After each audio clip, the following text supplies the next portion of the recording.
Hello, how are you? Hello, welcome to my channel. This is Noria from Spain, and I'm going to do some reactions on YouTube right now. And I'm going to start with, in today's video, it's a very classical one about geography in Indonesia. So let's watch it together. If it's the first time you are watching my channel, just please let me know that you like my content by subscribing and do some likes so I can keep doing that. So I'm just welcome everybody, and yeah, let's start watching this video together. Okay, so let's start. Know anything about Indonesia. Basically, all you have to know is that it's kind of like the Hawaii of the Muslim world, but it's like huge. It's like the biggest state, and with orangutans. Okay. And that's it. Just no punchline. Let's just go to the intro song. Okay, that was a nice introduction. Hey everybody, I'm your host Barbie. So as some of you know, I've been to Indonesia one time on one island for like... Okay, I don't know this guy. It's the first time I'm watching a video of this guy. It seems like a YouTuber. 3 hours. I ate one dish. So basically, I'm like the Indonesia expert, right? Well, yeah. If not, I'm kind of like the only guy on YouTube doing full profile videos like this. So for now, you'll just have to kind of deal with me for like the next 12 or so minutes. Woohoo! Default! Okay, I'm YouTuber too. So again, if you don't know anything about Indonesia, it's basically like if the know. Middle East and South Asia had an incredibly colorful, loud, somewhat explosive set of babies. Like thousands of them. Okay, that doesn't really help. First of all, Indonesia is the world's largest archipelago nation, located right where the Indian Ocean meets the Pacific Ocean on the incredibly clustered set of islands, making 6 countries known commonly as Nusantara or the Malay Archipelago. Indonesian Archipelago. Sure, whatever makes you happy. Indonesia actually has land. Yeah, I always heard that Indonesia has like a very weird, I would not say weird, okay, but like a kind of really strange accent with different mixes. Borders with 3 of these countries, East Timor, Papua New Guinea, and Malaysia, on the biggest island, Borneo or Kalimantan, which is one of the world's only 2 triple split nation islands, the other one being Cyprus. Although technically if you include the UN buffer zone, it's kind of like 4 entities, but the UN isn't a country, whatever, just watch the Cyprus episode. The country is divided into 34 provinces, 5 of which have special administrative status, with the capital and most populous city, Jakarta, located on Java, the world's most populous island with nearly half of the entire population of Indonesia in it. The largest cities after Jakarta are Surabaya and Bandung, both located on Java Island, and Medan, located on Sumatra. Jakarta Soekarno-Hatta International, Bali's Ngurah Rai International, and the only thing that I don't like about these videos, I mean, it's a really good video, very entertaining and educational, but it goes super fast, so you need to be super quickly getting all the information. Despansar and Surabaya's Juanda International. Now here's where things get a little speculative. Today there are still arguments claimed as to exactly how many islands Indonesia has. The National Coordinating Agency for Surveying and Mapping says Indonesia has about 13,500. The National Institute of Aeronautics and Space Agency says that it has about 18,300, whereas the Indonesian government claims about 17,500. But wherever the point is, there's a lot of them. Over 8,800 have names, and over 900 of them are permanently inhabited. You would think they are the country with the most islands, but surprisingly, Finland and Canada beat them. But a lot of their islands are kind of like boop-a-doop, little islands in the lakes. So does it really count?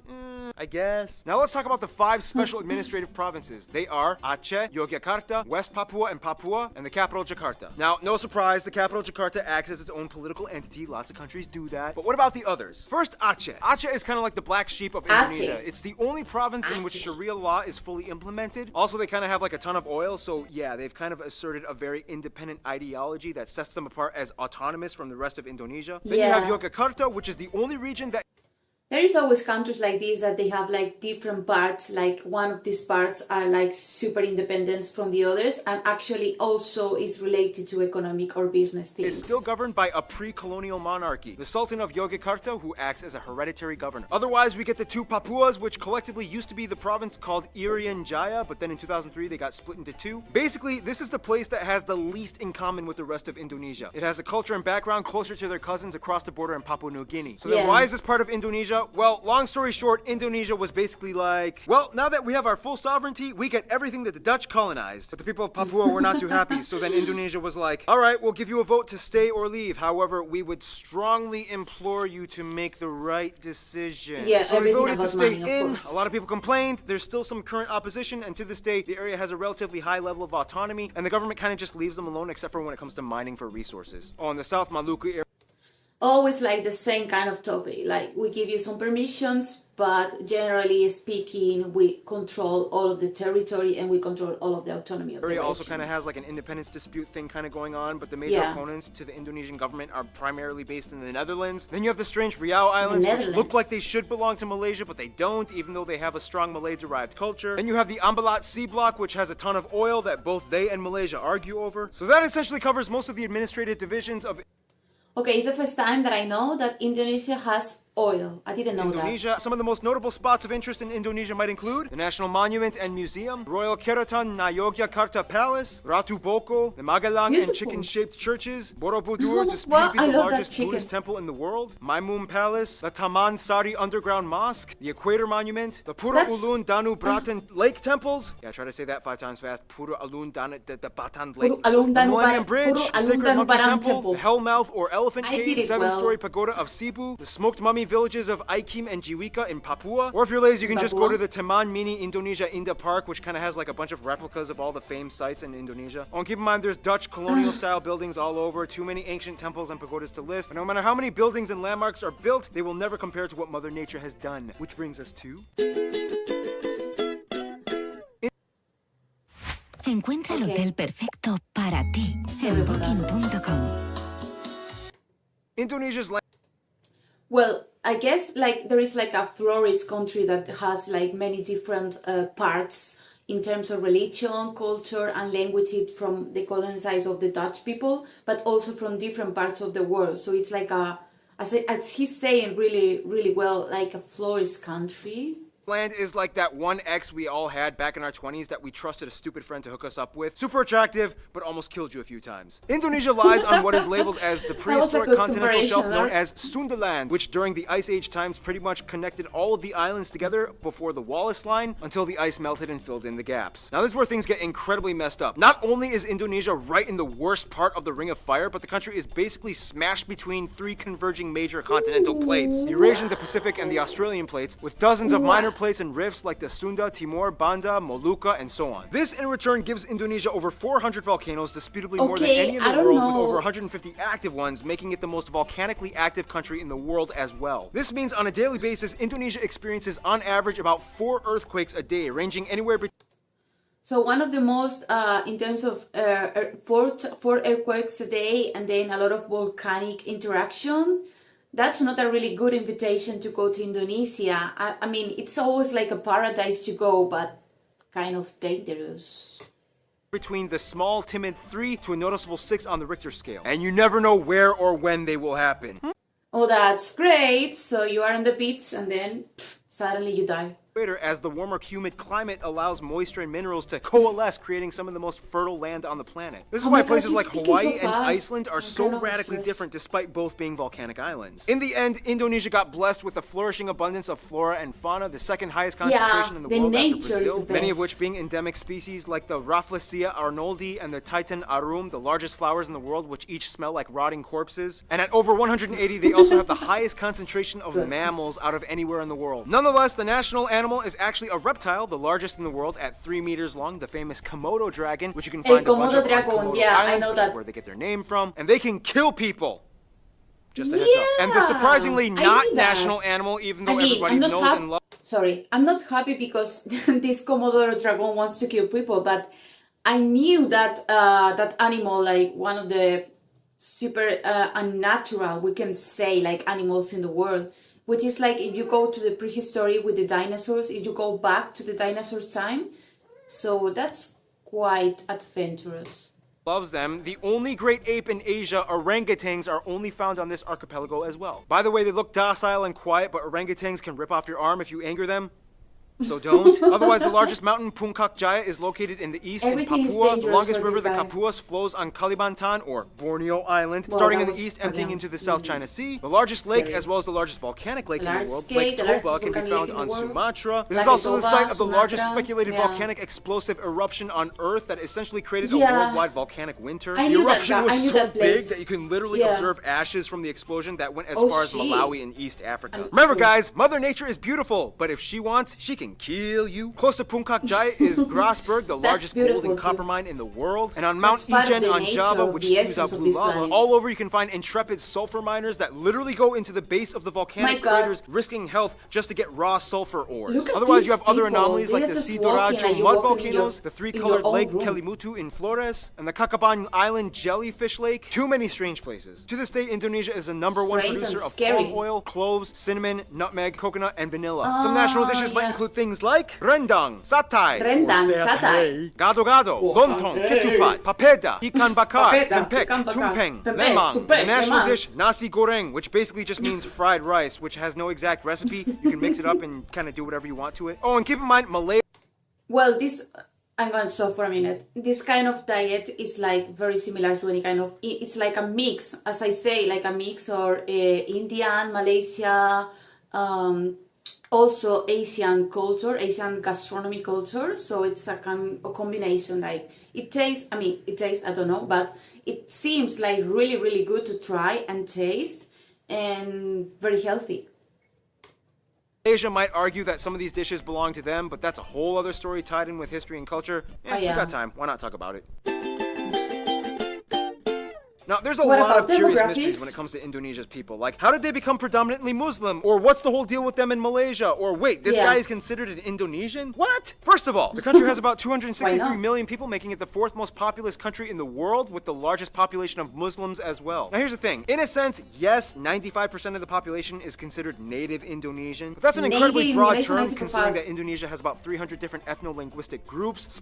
What? Oh my god, 300 ethnic groups. That's a lot for a region, and it's not really, well, he didn't say how big it is. I don't know exactly, but that's a lot of ethnic groups. Like, wow, this country is very, very rich. Split up across all the island regions of the country. If you look at a map with the actual ethnic group breakdown, it kind of looks something like this. Nonetheless, the two largest parent ethnic groups are the Javanese that make up about 40%, the Sundanese that make up about 15%. Otherwise, the rest of the population is primarily made up of smaller groups and tribes that have only around 2 to 3% each, like the Batak, the Sulawesi, the Balinese, Minangkabau, the Tawi, Papuan, Dayak, and so on. Finally, about 5% are non-indigenous Indonesians like Chinese, Arabs, Indians, and even a few Europeans. They also use the Indonesian rupiah as their currency. They use the Type-C plug outlet, and they drive on the left side of the road. And here's where things get a little confusing. Culture and language. The one thing that kind of unites all Indonesians is that they share the national language Bahasa Indonesia, which means the Indonesian language. However, Bahasa Indonesia is actually kind of like a lingua franca to many of the people, as Indonesia is the world's largest trilingual country. In addition to Bahasa Indonesia, most people speak their own mother tongue as well as English. Yep, English. They caught on quick when they realized it was the money language. The funny thing is, even though the Javanese make up the largest people group, the Javanese language is not an official language. Technically, it could have been, but then that would have favored one people group over all the others, which would have caused tension, so they kind of had to choose like a neutral default. Plus, Javanese is like really hard to learn, and the original writing system, although very beautiful, is incredibly difficult to write. Nonetheless, at near Well, that was like an Asian script, or an Asian, not Asian, like in the past, writing style. It might be like super hard to learn. Actually, I learned to learn to speak Chinese and to learn and to write Chinese, so I can imagine the Japanese language. It should be like maybe kind of similar. Nearly 100 million speakers, this makes Javanese the largest non-official minority language in the world. And that's why the Bahasa Indonesia language is so strange. It's not even technically indigenous to Indonesia, but more Malay-derived. To this day, people who speak Bahasa Indonesia can understand somewhere around 60 to 70% of what their neighbors are saying in Malaysia. The biggest difference, though, would be the loan words, as Indonesia took quite a bit of influence from the Dutch back in colonial times. For example, kantor versus kantor, doctor versus dokter, mantel, mantel, oma, Opa, Wortel, Wortel. Speaking of the Dutch, quick history lesson. Hindu kingdoms, Buddhist kingdoms is... Well, before she goes to the religion thing, I think it's quite similar. I mean, there is some similarities in terms of pronunciation. I can see not really like a huge difference. Islamic kingdoms, the Portuguese come in quickly, but then the Dutch flock in. Japan comes in for a couple of years and decimates a huge chunk of the population. Independence, Republic, the Suharto years. Controversial incidents and fights with ethnic Chinese, Timorese, and Papuan peoples. Suharto falls, Reformation period begins, and here we are today. In Indonesia, all citizens are required to register under one of 6 recognized religion categories: Islam, Protestant, Catholic, Hindu, Buddhist, and Confucianism. If you don't identify with either, then Sorry. Prior to Islam entering around the 13th century, Indonesia was other actually place. primarily Hindu and Buddhist. It's disputed on how exactly Indonesia became prevalently Muslim. Some people will say that it's because of the Arab traders that came by in the early first millennium. Others will say that maybe it had to do with the Malacca Sultanate conquest that fought against the Hindu and Buddhist kingdoms. And the truth is, both might be right. Inevitably, Bali became like the last sort of haven for whatever Hindus were left. The eastern Nusa Tenggara region and the Papuas remained predominantly Christian as the Dutch and Portuguese shared the gospel. Islamic culture in Indonesia is a little different from what it looks like in the Middle East. For one, most mosques don't have the typical dome structure, and actually many of them resemble Hindu temples, like the Demak Great Mosque. When a family member dies, their relatives might often come together and pray for a whole week, and then again on the 40th day, and then on the year anniversary, and then on the 500th day, and so on.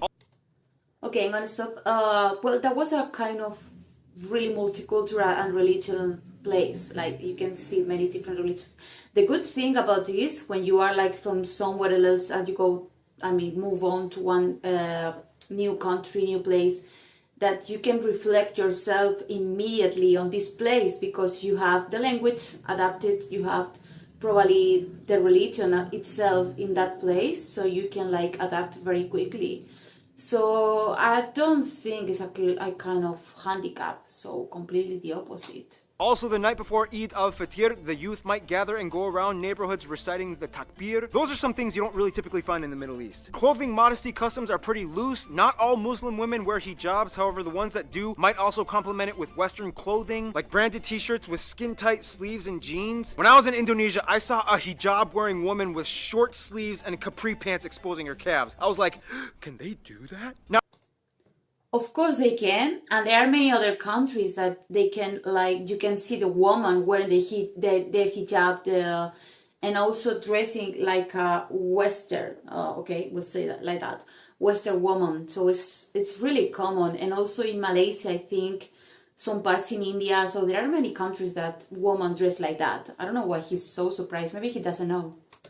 Now, in terms of culture, again, it depends on where you are, and many indigenous peoples still follow ancient traditions. Everything from the Minangkabau candle dance to the gamelan players of Yogyakarta, Wayang Javanese shadow puppetry, Balinese festivals, Sumatran pencak silat martial art tournaments, Kenya motif paintings of the Kalimantan tribes, the deadly pasola game played by Sumba peoples, Karabeng cow racing on Madura Island, the strange burial traditions of the Toraja people, and everywhere you can find those pointy longhouses. Otherwise, some notable people of Indonesian descent might include people like the first president Sukarno, Gadamaja, R.A. Kartini, B.J. Habibie, Iko Uwais, Yayan Ruhian, Sisip Arif Rahman, Agnes Monica, Iwan Faz, Anggun, Megawati Sukarno Putri, the Hartono brothers, and YouTubers Brian Emanuel and Raditya Dika. Now, it's so hard to...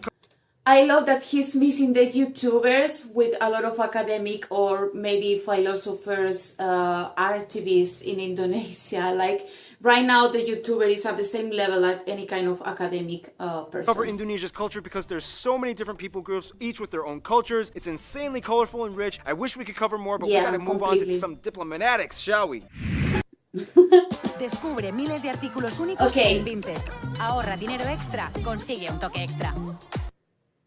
Estoy buscando solo a 10 personas que quieran aprender más. Okay, guys, I think the video is finished. Well, just before, that was a really interesting video to watch. Knowing right now much more about Indonesia, I can say like it's a really wonderful and colorful country with a lot of multicultural or intercultural interactions. So you can, as I say, you can reflect yourself very much when you go there.